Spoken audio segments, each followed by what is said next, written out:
Acting Blanc. out. Sujet divisé. Phallus. Acting out. Nom du père. L'immédiat.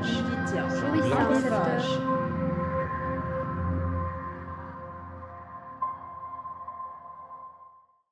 Le fantasme. Le terme allemand Fantasie apparaît chez Freud dans Études sur l'hystérie en 1895. Freud définit le fantasme comme une reproduction imaginaire, consciente ou inconsciente, qui met en relief un désir archaïque, matrice de toute expression désirante.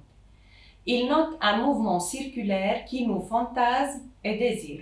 Selon lui, le fantasme est l'effet du désir, d'un désir archaïque ou actuel qui se produit par des rêves durs, des actes manqués ou des lapsus, mais d'une façon masquée. Dans le développement de la conception freudienne, Jacques Lacan a mis l'accent sur la composante langagière du fantasme. Ce dernier serait bordé par le champ de l'imaginaire et par celui du symbolique et il recouvre le réel. Le mathème S barré poinçon petit a proposé par Lacan indique la structure de base du fantasme. Le S barré signifie la division du sujet suite à son entrée dans le langage.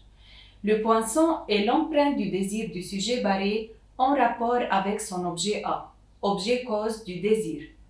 Il a une fonction de conjonction et de disjonction entre le sujet et l'objet perdu. Il sert à nouer le symbolique et le réel.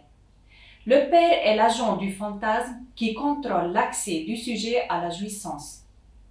Lacan ajoute que le fantasme désigne la disparition du sujet dans son rapport avec l'objet A, qui représente une fonction symbolique marquée par son aspect partiel.